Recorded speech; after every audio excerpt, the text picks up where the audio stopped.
आप सभी को नमस्ते। मैं डॉक्टर रुक्मिणी चौधरी और आज के इस वीडियो में हम आपको जानकारी देने वाले हैं सलाइवरी ग्लैंड स्टोन के बारे में, या फिर ये हम बात करें सलाइवरी डक्ट स्टोन के बारे में, जिसको कि हम वाटर डक्ट स्टोन भी कहते हैं। तो आज का पूरा वीडियो हमारा इसी टॉपिक से रिलेटेड रहेगा कि ये स्टोन्स कैसे फॉर्मेशन कैसे होती है, और अगर ये आपको हो जाते हैं तो क्या साइन और सिम्टम्स यानी क्या लक्षण हमें देखने को मिल सकते हैं, कैसे इनकी जांच की जाती है, और बेस्ट इफेक्टिव होम्योपैथी मेडिसिन की हम साथ ही साथ में हम एडवांस टेक्नोलॉजीज की भी बात करेंगे। पूरी जानकारी के लिए आपको पूरा वीडियो जरूर देखना है, और अगर आप फर्स्ट टाइम देख रहे हैं तो जो भी वीडियोस आप हमारे देखते हैं उन्हें आप लाइक कर सकते हैं, शेयर कर सकते हैं और चैनल को सब्सक्राइब कीजिएगा। What are these salivary gland stone, ये क्या होते हैं और कैसे इनका फॉर्मेशन होता है। देखिए, अगर आपने हमारा रेनुला वाला वीडियो देखा है, हमने रेनुला के ऊपर भी एक वीडियो डाला है और वहाँ पे हमने जानकारी दी है कि रेनुला जो एक आपकी जीभ के नीचे जो एक सिस्ट बन जाती है, म्यूकस सलाइवरी सिस्ट बन जाती है, पेयर्स में यूजुअली देखी जाती हैं। पैरोटिड जो कि आपके चिक के अंदर रहती है।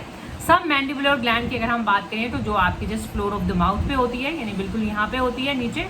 और अगर हम बात करें सब लिंगुअल ग्लैंड की तो जस्ट बीनीथ योर टंग, जो कि आपकी जीभ के नीचे होती है। यहाँ पे बात कर लेते हैं कि ये कैसे बन जाते हैं। देखिए, सलाइवरी ग्लैंड स्टोन की अगर हम बात करें तो कोई कैल्शियम कैल्सिफाइड स्ट्रक्चर हम इसको कहते हैं, हार्ड स्ट्रक्चर कह सकते हैं, कोई केमिकल वहाँ पे डिपॉजिट हो सकता है, और ज़्यादातर ये कैल्शियम ही देखे जाते हैं।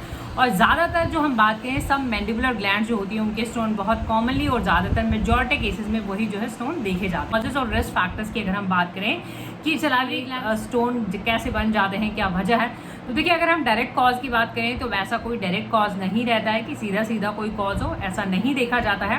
कुछ रिस्क फैक्टर्स हैं या फिर ये कहें कुछ कॉन्ट्रीब्यूटिंग फैक्टर्स हैं जिनकी वजह से ऐसा देखा जाता है। कुछ कारण बन सकते हैं, जैसे मान लो एक्स्ट्रा कैल्शियम, एक्स्ट्रा कोई केमिकल डिपॉजिट होना, ज़्यादातर वो कैल्शियम देखा जाता है। या आपका जो सलाइवा है यानी जो आपका थूक बनता है, या तो वो बहुत ही गाढ़ा हो, थिक हो, या फिर वो बहुत कम बने, उसका लेस फॉर्मेशन हो सकते हैं, जिससे जो है आपका सलाइवा कम बनता हो या फिर जो है बहुत गाढ़ा बनता हो। डिहाइड्रेशन का केस हो सकता है, जैसे मान लो डिहाइड्रेशन हो, या फिर अगर हम बात करें कोई सर्टेन मेडिकेशंस की। देखिए, बहुत सारी दवाइयाँ भी होती हैं, अगर हम बात करें एंटी एलर्जिक मेडिसिन की, एंटी हिस्टामिन्स की अगर हम बात करें, एंटी हाइपरटेंसिव ड्रग्स की अगर हम बात करें, या फिर ऐसी दवाइयाँ जो ब्लड कंट्रोल में यूज होती हैं। और कुछ इंजरीज भी ब्लेम किए जाते हैं, जैसे मान लो अगर कोई इंजरी लग जाती है, चोट लग जाती है, कोई ट्रोमा हो जाता है, तो भी salivary gland stone duct stone sign और सिम्टम्स की अगर हम बात करें, साइन और सिम्टम्स की हम बात करेंगे कि ज़्यादातर केसेस एसिम्प्टोमेटिक होते हैं। बट हाँ, अगर इन्फेक्शन है या बहुत बड़ा साइज है स्टोन का, जिसकी वजह से वहाँ पे ब्लॉकेज हो गई है, स्टोन के जैसे ही डक्ट में ब्लॉकेज हो जाती है, बैक फ्लो हो जाता है सलाइवा का, और वहाँ पे इकट्ठा हो जाता है सलाइवा, वहाँ पे स्वेलिंग हो जाती है, सूजन हो जाती है, इन्फेक्शन और इन्फ्लेमेशन भी वहाँ पे देखने को मिल सकता है। तो ये सब वहाँ पे देखा जा सकता है। और अगर मान लो कोई इन्फेक्शन हो गया है तो आपको पेन हो सकता है, वहाँ पे ऑन एंड ऑफ पेन हो सकता है, और एक अलग सा स्वेलिंग जो है वहाँ पे देखने को मिल सकता है, डिपेंडिंग कि आपके स्टोन का साइज क्या है। बाकी ज़रूरी भी नहीं होता है कि आपको सिम्टम्स देखें। डायग्नोसिस की हम बात करना चाहेंगे, कौन से टेस्ट ज़रूरी होते हैं, क्या जांचें होती हैं। देखिए, डायग्नोसिस की अगर हम बात करें तो फिजिकल एग्जामिनेशन आपका टच करके देख लेना, सीटी स्कैन की अगर हम बात करें, या अल्ट्रासाउंड भी कई बार कर लिए जाते हैं, और ऑरल कर लिया जाता है चेक करने के लिए कि कितने स्टोन्स हैं, क्या साइज़ है, कहाँ पे हैं। बाकी आइडियल डायग्नोसिस की अगर हम बात करें तो सीटी स्कैन कर लिया जाता है। स्टोन्स देखिए, अगर वो छोटे मोटे स्टोन्स होते हैं, डक्ट्स में कोई ब्लॉक नहीं करते हैं तो कोई इशू नहीं रहता है, वो निकल भी जाते हैं, कई बार डिजॉल्व भी हो जाते हैं। बट प्रॉब्लम तब आती है जब वो स्टोन जो है बिगर होते हैं, बड़े होते हैं। वो अगर बड़े स्टोन्स होते हैं तो देखिए, अगर हम ट्रीटमेंट की बात करेंगे तो होम रेमेडीज़ हैं, यानी घर पे भी कुछ घरेलू नुस्खे हैं जो आप यूज़ कर सकते हैं, देख सकते हैं उनको यूज़ करके। तो उनमें हम बताना चाहेंगे कि आप जो है लेमन को, जितने भी सिट्रस फ्रूट्स होते हैं, आप लेमन को सक कर सकते हैं, च्यू कर सकते हैं। उससे होता क्या है कि जो आपका सलाइवा का फ्लो होता है वो बहुत ही स्मूथ हो जाता है और कोई प्रॉब्लम नहीं आती है, यानी आपका सलाइवा गाढ़ा भी नहीं होता है, ब्लॉकेज वगैरह ऐसा नहीं देखा जाता है। तो यानी खट्टी चीज़ें जैसे कि नींबू हो गया, सिट्रस फ्रूट्स हो गए, वो आप चबा सकते हैं, चूस सकते हैं, सक कर सकते हैं, च्यू कर सकते हैं। आइस क्यूब्स भी आप देख सकते हैं, क्योंकि आइस क्यूब्स भी कहीं ना कहीं हेल्प करती हैं सलाइवा को रिलीज़ करने के लिए, तो आइस क्यूब आप च्यू कर सकते हैं। मसाजेस भी कई बार की जाती हैं, तो मसाजेस भी आप देख सकते हैं। कई बार इवन आपके डेंटिस्ट डॉक्टर भी आपको जो है मसाजेस प्रोवाइड करते हैं, देते हैं रिलीज़ करने के लिए। तो मसाजेस हो जाती हैं, सिट्रस फ्रूट्स हो गए हैं आपके, प्लेंटी ऑफ वाटर।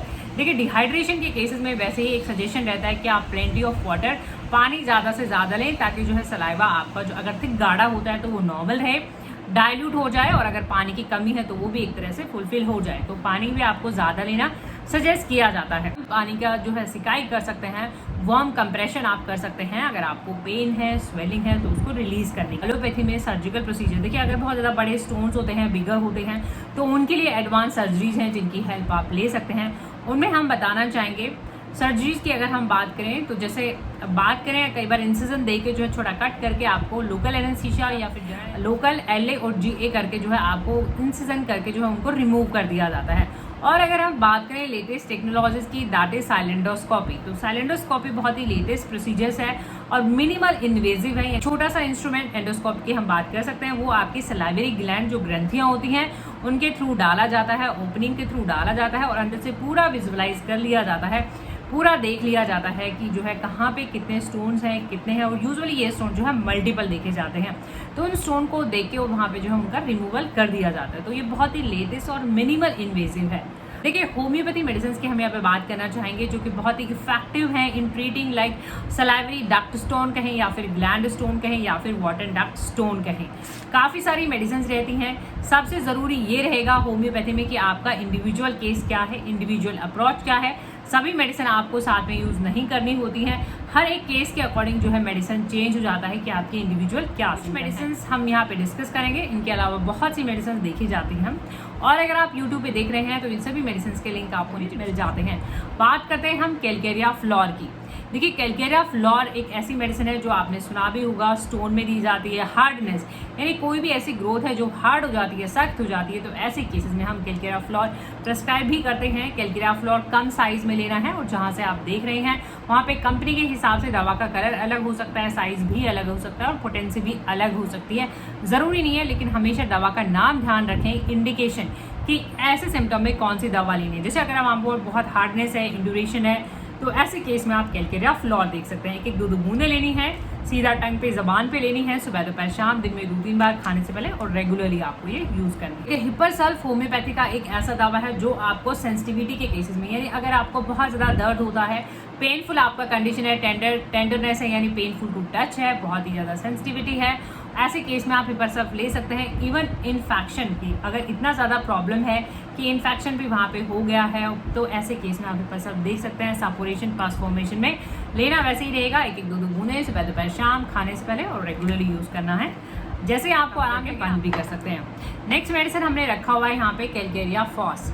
देखिए कैलकेरिया फॉस होम्योपैथी का एक ऐसा मेडिसिन है जो ज़्यादातर ऐसे केसेस में देते हैं जो बहुत ही लीन थीन पर्सनैलिटीज़ होती हैं और लीन थीन पर्सनैलिटी के साथ बहुत ही कैचेस कोल्ड ईजिली, जब आप बहुत जल्दी जुकाम कैच कर लेते हैं और साथ ही साथ में अगर वाइट कॉटर टंग भी अगर देखा जाता है तो ऐसे केस में आप कैलकेरिया फॉल। लास्ट मेडिसिन है सालिशा। देखिए सालिशा ऐसे केसेस में दिया जाता है जहाँ पे आपको सालिशा की एक प्रॉपर्टी होती है रिजॉर्प्शन, यानी सालिशा घोलने में बहुत मदद करती है।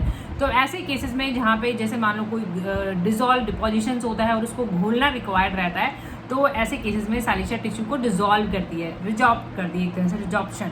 तो सालिशा और सालिशा में सेंसेशन ऑफ हेयर, आपको ऐसा लगेगा कि आपके जीभ पे जो है बाल है, ये sensation of hair on tongue ऐसा देखा जाता है, तो आप फिर सालिशा ले सकते हैं। आपको ऐसा लगता है कि कुछ अटका हुआ है गले में, तो ऐसा हिपरसल्फ का सिम्टम रहता है। ठीक है, आपका क्या केस है। सो होपफुली ये वीडियो आपकी मदद कर सके, वीडियो आपको इन्फॉर्मेटिव नॉलेजेबल लगे तो प्लीज़ आप वीडियोस लाइक और शेयर जरूर करें। चैनल पे नहीं है तो चैनल को सब्सक्राइब करें, बेल आइकन घंटी जरूर दबाएं अपडेटेड रहने के लिए। Keep watching, keep supporting. Thank you for your time, thank you so much.